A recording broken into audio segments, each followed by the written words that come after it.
Hey, in the Bible, in the book of Ecclesiastes, God moves on Solomon to write that there for everything there is a season and there's a time for every purpose under heaven.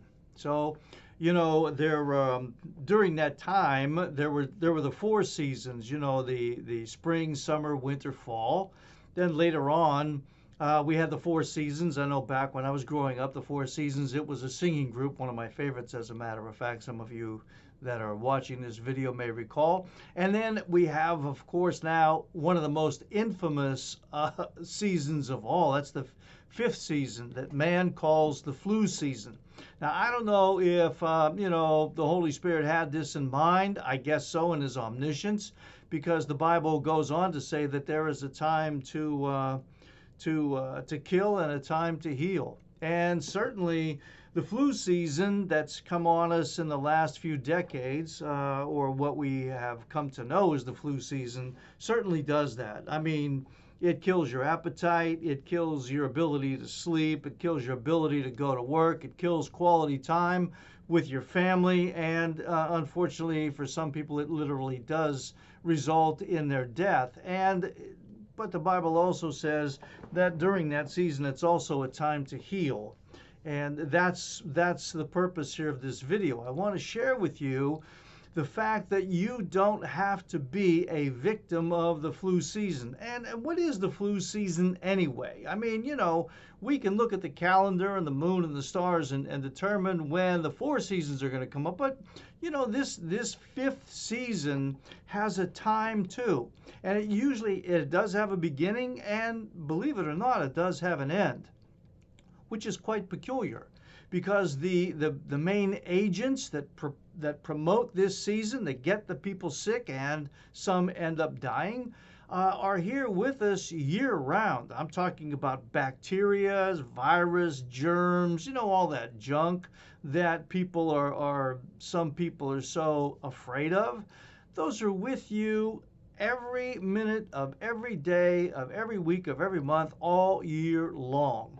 But there is admittedly a time when they seem to be more virulent, more powerful, and result in more sickness indeed. So how does that happen? Well, just like with all seasons or everything, there's got to be reasons. So as I look at this season, I'm kind of breaking it down like a recipe, if you will. There's certain actions, agents, activities that promote this so-called flu season. So we go back to, when does it begin? In my humble opinion, it starts probably about the end of October, getting into November, because now we have a holiday that's coming up called Thanksgiving, where we gather as a family and we eat, the traditional meals, and that it is fantastic. It's fabulous. And I hope that you enjoy that and make that an annual event in your home with your family. But this is where the beginnings are. We start to, the weather starts to change. It gets a little damper, it gets a little colder, it starts to fluctuate a little bit. Some days it's cooler, some days it's warmer, and then it gets colder and whatever, depending upon where you live. But we start to eat some different foods that are a little bit of a departure of what we eat regularly throughout the year. We have more sweets, more starches, more carbohydrates, all of these things. And our schedules start to change. And they do so as we get deeper out of November, and now we get into December. Well, now, not only with the food changes, again, we have more pastries, more sweets, more baked goods, more beverages. We're doing this on a regular, when you go over to the house, oh, you've got to try this. Oh, have a little more of that. Oh, please don't leave without doing that, because of course you don't want to offend family members, mom, when she spent all day baking or whatever it might be. So we're kind of obligated or obliged to go ahead and imbibe in some foods, as I said a few moments ago, that we typically don't do, right? And then not only do we eat a different variety, but we eat a little more than we typically do, and we eat more frequently. I mean, we go from one house to another, to another, to another, and we've got to try this ware and that pastry or whatever it might be. That's one thing. So the foods change.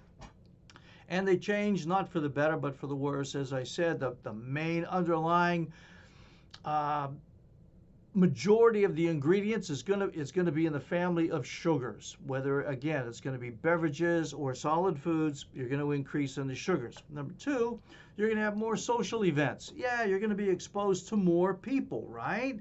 You go from one house to the other. You saw family members that you haven't seen for a while, and you go see friends, and that, or you have the office parties. You have the functions at your church or congregation. You get together, and what happens is you're exposed to a wider variety of people. Now, some of these people that you're exposed to aren't as healthy as you are. They already come in with the sniffling and the snorting and the coughing and the chewing and the whole bit, right?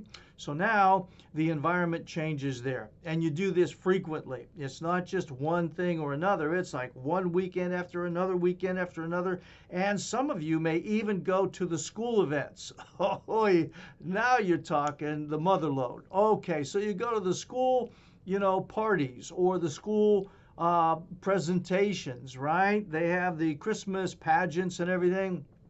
Bless their little hearts. And now you've got all of that compounded. Okay, so I think we talked about a little bit of the food, a little bit of the social, and then the traveling. You do a lot more traveling than you do throughout the year. As I alluded to a few moments ago, you're going from one household to another household to another, back and forth, in and out, up, and then just boom, boom, boom, boom, boom. And then, the sleep. Yeah, we want to talk about sleep. We don't really sleep much during this time because, we've got to be here, we've got to be there. We're thinking about, oh my gosh, did I remember to do this? Did I remember to do that? So your sleeping is affected until, there's 1 or 2 days in that time period where you're just totally exhausted and you just pass out if you have the opportunity to do so. But if not, well, then you're indebted to sleep because you're not getting the sleep that you were before. I don't want to miss any of these things here. Oh, and then we're a little more sedentary. Yeah, we've been working out all year and that, but hey, we got to take a break. So we become a little bit more sedentary. So we sit on our in our chairs and whatnot, and we sit in the car, we go here, we sit, we go visit, we sit, we get up, we go eat, we sit, and boom, boom, boom, boom. So the point is we're getting more sedentary, we're not burning a lot of calories, we're holding and harboring off of a lot of these things here too. And then the stress. We've got to go shopping. We've got to get the perfect gifts for everybody. What am I going to get this year for Aunt Sally? What am I going to get for Uncle Bill? I mean, what am I going to get for my wife? She's got everything. What am I going to get for my husband? You know what I'm saying? What are you going to get the kids? We can't afford it, but we got to get the kids this, and they want to. And that stress that builds up, you meet yourself at the door, right? Coming and going. A lot of stress, a lot of deadlines, a lot of end of year, not just the stress with the family and the holiday itself, but at work. The end of year, you got to do all of these things. Everybody wants it done before the holiday break, and boom, boom, boom, you got to do it. Or you got end of semester exams. You got all of these things you've got to do. The stress just increases. The financial burdens. How are we going to afford this? Well, we'll have to we'll take this, we'll do that, we'll make ends meet, and you're doing all these things. Well, the bottom line is this is unlike any other time of year. It just builds and builds and builds and builds.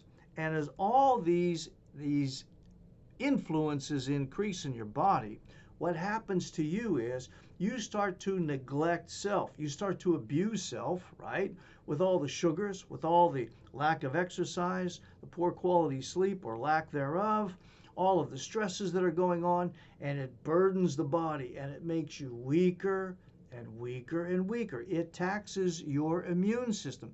For every action or multiple actions, there's always an equal and opposite reaction, right? You can't escape it. But unbeknownst to us, we think that, it's the bugs that are so virulent and this and that. No, they're not.